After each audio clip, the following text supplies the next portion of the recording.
last time. Wow. Championship week came and then it went. And what a week it was. We have a brand new third place champion. We have a brand new FTFL champion. Now, we started this odyssey, this strange and crazy ride, 16 weeks ago. 4 months have come and went. And every week we've sat down together and we've gone through what's going on in the FTFL. We've had some laughs. We've had some great times. We've had to make some changes along the way. Now, I'm going to be honest. When this thing started, we were absolutely repug-a-jace. I was sitting at a teeny little table. There wasn't anything on it. It was just me and an idea that I had from about 2 years ago. Now, let's be honest. Not a brand new idea, nothing, mind-blowing, game-changing, but something I wanted to do. So I gave it a shot. Great feedback immediately, so march on we did. The scenery changed as some of my equipment was taken from me and moved around the house.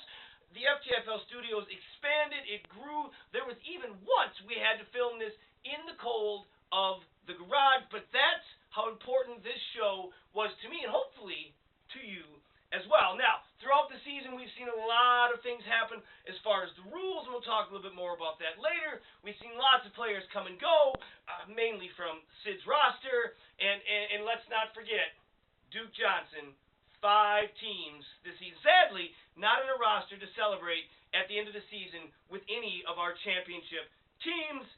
This year, a record pot, huge sums of money. Again, thanks in part to one Sid Hagen. And I'm not even entirely sure how he's getting money after losing in the FTFL championship game, but he's still going to walk away with a few bucks.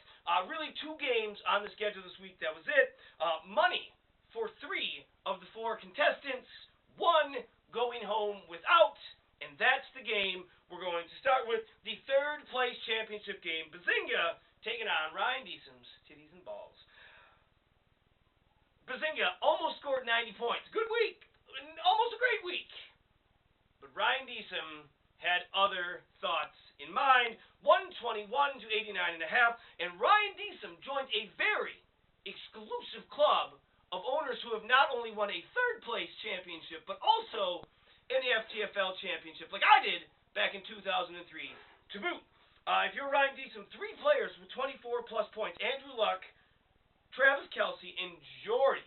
Jordy, no one can cover me on the Vikings defensive secondary, Nelson, which was great. The 3 players scored 24 points or more because the Raiders' 3-headed monster, Murray, Crabtree, and Cooper, massed 18.5 points.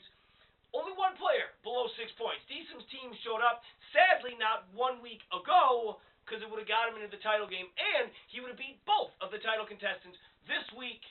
But nonetheless, Ryan Deesum, our brand new third place championship. Congrats for joining the fraternity, Mr. Deesum. If you're Bazinga, again, not a terrible week, and actually borderline, like I said, great week. David Carr finally showed up, 22 points before, of course, he got hurt and put the entire Raiders 2016 season in jeopardy. Le'Veon Bell added 21.5. But the fun kind of stopped there. Justin Tucker, 16 points, outscored Thomas Rawls, Jonathan Stewart, Julio Jones, Emmanuel Sanders, and Greg Olsen combined. They put up 15 together. Those 5 players who have played very well throughout the season for Andy didn't show up this week, and it shows up in the stats. It shows up in the score. Andy, you go home with $0 and a 4th place, I guess, denomination, whatever. You took 4th. Golf clap. Now, on to the big kahuna, the big daddy, the Fantasy Bowl. Now, a correction, last week I said Fantasy Bowl 16. This week, I'm going to say that I made a mistake. It should have been Fantasy Bowl 17. I did some research before the show. Now, this one was a 4th-time rematch between Manamana and the Kramerica Industries. Markster held the slight edge 2-1. Make it 3-1. 93 for Manamana, 83 for Kramerica. If you're Manamana, David Johnson, 28 points. Nuff said. The guy has been amazing from the get-go. He has been an absolute gut punch every time I look at the stat lines. He has single-handedly carried Markster throughout this entire season and probably into many seasons into the future. He survived. Jeff did a healthy scratch of Doug Martin, 0 points. And we have found out more about Doug Martin and why he's not playing. I hope he gets the help that he needs so he can become an effective player in the NFL. And let's be honest, just a good person in general. Antonio Brown's late touchdown wasn't the difference, but it sure did help seal and ice the victory for Jeff. If you're Sid, after a banner week from the buzzsaw himself, Drew Brees' right arm went missing when it counted most. 10 points for Drew Brees. Is this the curse of the second-round pick for Brees? I hope so. Fingers crossed, toes crossed, everything crossed, that it has now left me and it is firmly on the shoulders of one Sid Hagen.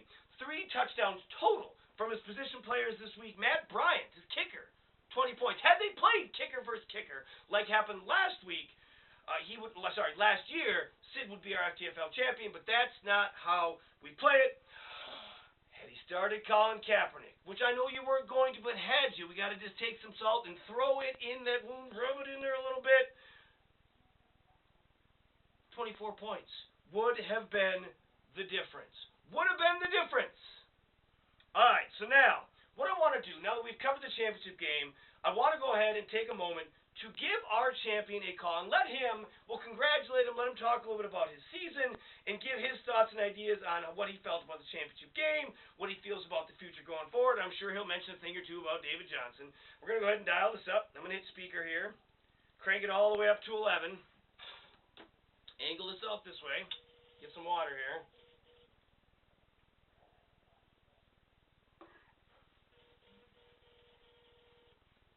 Takes a while for the connection to travel to Browerville. It's far away. That's 3. Hey, Mr. Markster, owner of the Phenomena, congratulations on your 2016 FTFL championship. What a season you had. Please tell us how you're feeling. My body has recovered from the shock, and it's gone through all sorts of emotions the last 3 days. I mean, the anxiety, went through a whole bottle of Tums on Saturday, Sunday, and Monday. Did you say a bottle of rum or a bottle of Tums? Both. Okay, both. Wanted to clear that up. Okay. Yes. It was a very exciting weekend. It was a very close game. Made it even more exciting at the end when I pulled off the victory. Yeah, it was definitely a nail biter. The Doug Martin thing didn't come back to haunt, although I'm sure throughout the weekend you were nervous that it was going to. Tell us, David Johnson, your thoughts. Well, that's just it. Those are the 2 words that describes my championship right there. Is David Johnson. Mm-hmm. Now, I can't quite remember how I got him. I think I got him from a trade in the offseason. No, you didn't. That's how it went down. No, you didn't. Nope. Yes, I believe that's how it went down. Nope. And I believe before the trade had happened, I told him, I said, well, hopefully he's your next LaDainian Tomlinson. Well, my hope is that he's now my next LaDainian Tomlinson and he can carry me through another couple championships here. We can go for number 4 next year. Well, Jeff, now I was doing some research. You realize you have played in 7 of the 17 FTFL Fantasy Bowls? 7. That's quite a bit. And I don't know if you have noticed, but in all 3 of my victories, all 3 of them have come against the Sid Hagen. Yeah, he's kind of been the doormat for you, that's for sure. Would you like to right now just go ahead and declare David Johnson as your keeper for next year, or do you want to go ahead and put him out on the trade block? What do you want to do? There is no trade block. He will be staying with Phenomena for next year. There are a couple other people that could be on the trade block. That's my team is well stacked, as obviously the championship team should be. Right. No doubt about it. Again, an amazing season. Any last things you want to get out there before we say goodbye and roll on with the rest of our show? I just want to say a great season, everybody. It was a great time.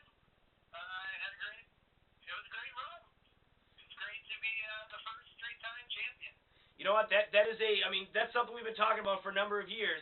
was who was going to be the first 3 times. If you do this long enough, hopefully everyone has 3 times, but someone was going to get there first, and it happened to be you. Now, in our previous conversations, you had mentioned that maybe, just maybe, you would be calling out the previous Fantasy Bowl winner. Is that something you still want to do, or?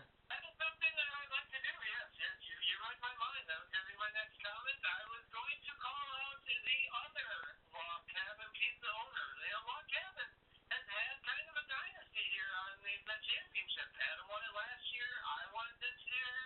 Who knows? Maybe I'll let Adam win it again next year, so we can just keep this dynasty thing going back and forth. But I would like to call him out. I would like to call out Adam Saltmarsh. That's words. Adam Saltmarsh. Okay.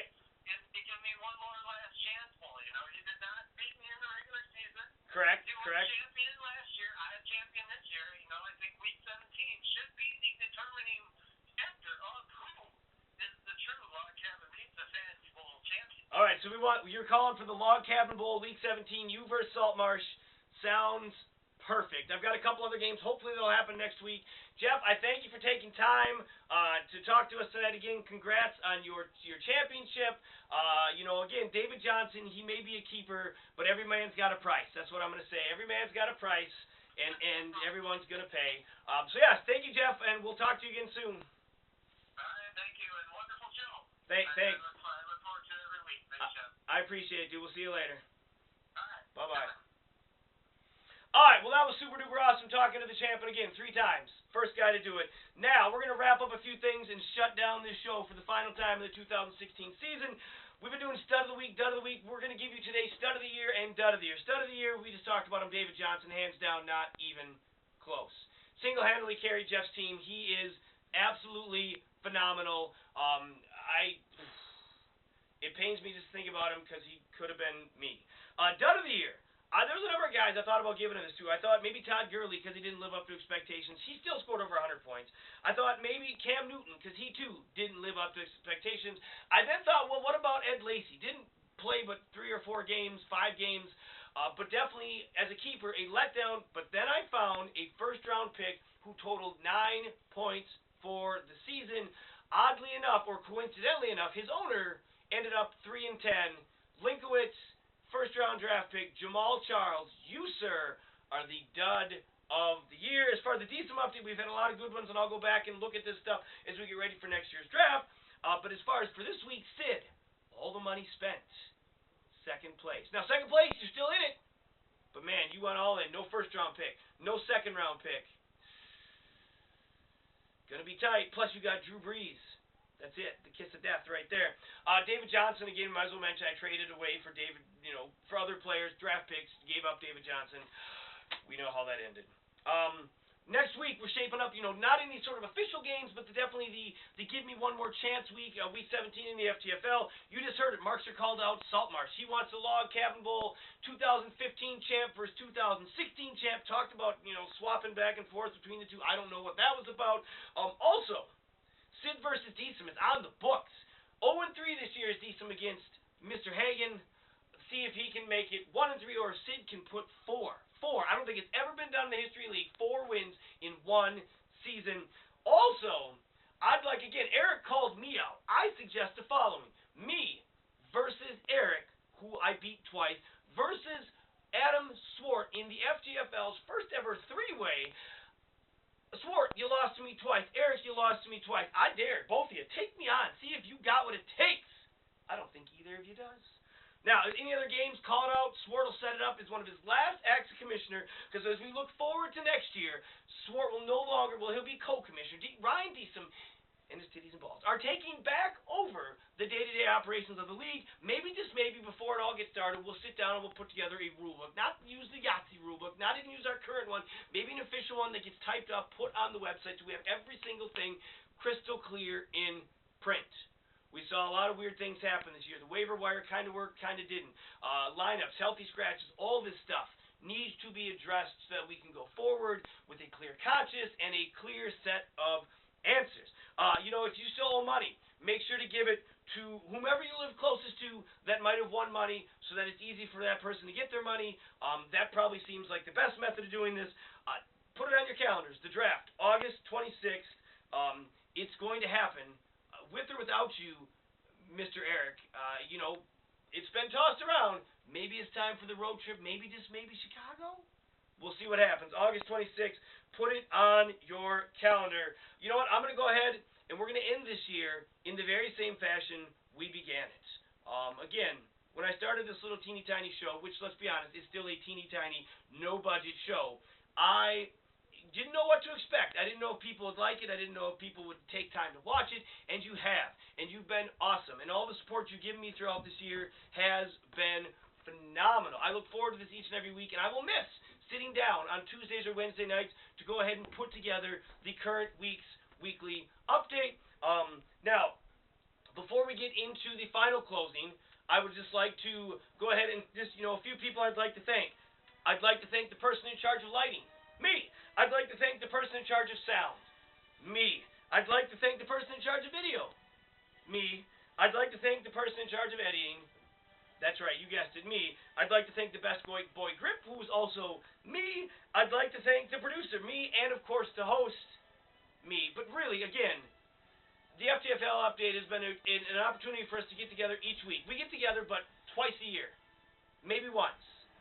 The last 16 weeks, we've gotten together once a week and hopefully shared some laughs and had a lot of fun playing this awesome game that is fantasy football. Before I sign off, 250 days is the number into the first edition of the FTFL Weekly Update 2017. It will be a draft recap and a season preview, and I look forward to that moment. Until then, my friends, enjoy the last few days of 2016. Have an amazing 2017, and thank you for being amazing people, amazing friends, and making the FTFL what it is. Till then, Brett Sieber signing out.